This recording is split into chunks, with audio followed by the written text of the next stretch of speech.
pathianin leilevana bola mialapan vang bolin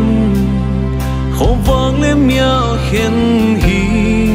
ui khwale tui pia bola tua min khen na sule zam bolin zing le ni ta kom hi pathian tiu bol dingin atu pina pulaku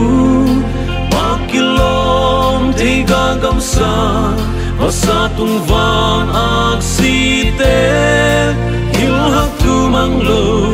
mi hingte adingin Christ Jesu atang ko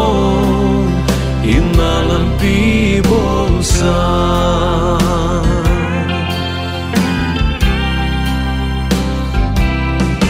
pathianin tui pi sunga ngasa ako'y leitunga lo hingle singkung te ako'y hi ama bana nei in mi hinga bola ami hingo kitwa pi ding nu mei piahi pathian til holding in atu pina pulaku pakilom theiga gamsa vasatung vanak site hilhak tu manglo mi hingte adingin Christ Jesu atang ko hinalang pi bolsa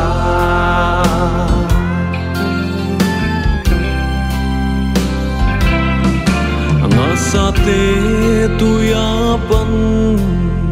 ilakya lesia singkung lo hingle pagtele tang lo insi pathian pan mi hingte lam mapial siang taksain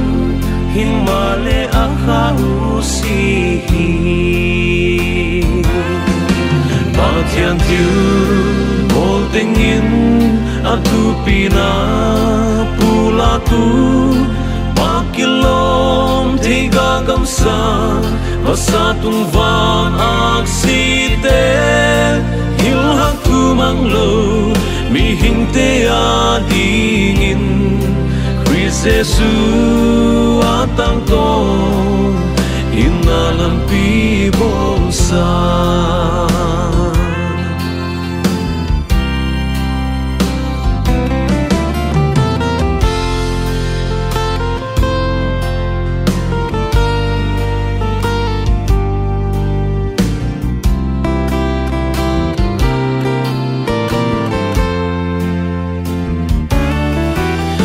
pathianin nasya silbol kempeute ahina bang un pathian tupina pulaku mihing ama banane apol hialin hilna siakin hamse tuakin nung dahi pathian til bol tengin atu pina pulaku pakilom tiga gamsa vasatung vanak siten hilhak tu manglo